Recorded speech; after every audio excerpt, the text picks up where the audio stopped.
Salut les amis, aujourd'hui dans cette vidéo je vais vous apprendre une méthode très simple et très efficace pour apprendre à transformer une carte en une autre. Donc avec cet effet on peut faire plein de choses, par exemple on peut faire choisir une carte au spectateur et ensuite la transformer, ou alors retrouver la carte du spectateur, faire exprès de se tromper et ensuite prendre la carte avec laquelle on s'est trompé pour la transformer du coup en celle du spectateur. Voilà, on peut faire plein d'effets avec ce tour, avec cette manipulation que je vais vous apprendre dans cette vidéo. Donc d'abord place à la démonstration et ensuite place au tutoriel de ce tour de magie.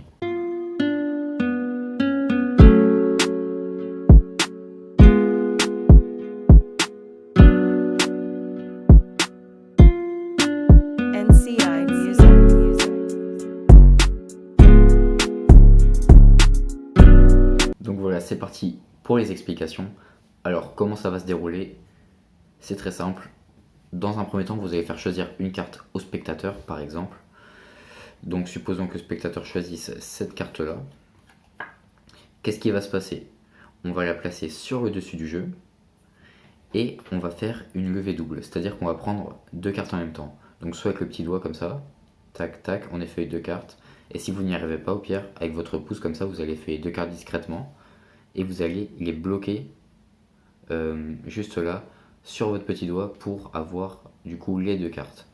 Qu'est-ce que vous allez faire? Vous allez prendre la carte, du moins les deux cartes, dans les deux angles opposés, avec le majeur et le pouce. Donc une fois que vous êtes comme ça, surtout attention de ne pas trop tourner la carte pour que le spectateur ne voit pas la deuxième carte. Vous allez effectuer une pression comme ceci. Donc avec votre pouce et votre majeur, vous allez appuyer dessus. Avec, donc soit vous pouvez garder le paquet en main, soit vous pouvez le poser. Avec votre pouce et votre majeur de l'autre main, vous allez saisir la carte comme ceci en fait.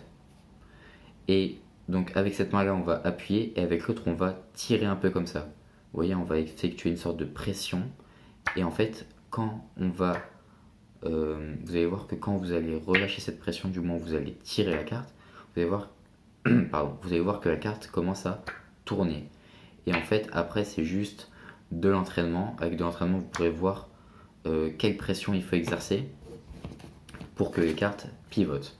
Donc voilà, vous allez vous entraîner à faire ça tout simplement jusqu'à ce que vous arriviez à trouver vraiment comment dire, la pression qu'il faut mettre pour que la carte tourne correctement. Et ensuite vous n'avez plus qu'à reposer la carte sur le paquet, ni vu ni connu. Voilà, et la carte du spectateur à la base, elle est juste ici du coup.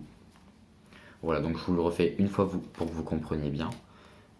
Je choisis une carte, du moins le spectateur choisit une carte, je la replace sur le dessus, je prends mes deux cartes en break, je viens saisir la carte comme ça, enfin les deux cartes, je viens effectuer une pression, boum, je tire dessus, la carte pivote rapidement et on a un effet de transformation. Voilà, tout simplement. Et voilà les amis, ce tuto est déjà terminé. J'espère qu'il vous aura plu. Si c'est le cas, n'hésitez pas à liker cette vidéo. S'il y a des éléments que vous n'avez pas bien compris, je vous laisse remettre en arrière pour revisionner. Et je vous laisse également vous entraîner car ces techniques demandent un peu d'entraînement. Si vous avez des questions, n'hésitez pas à les poser en commentaire. Moi je vous dis à la prochaine pour un nouveau tuto. C'était Tricky. Ciao ciao.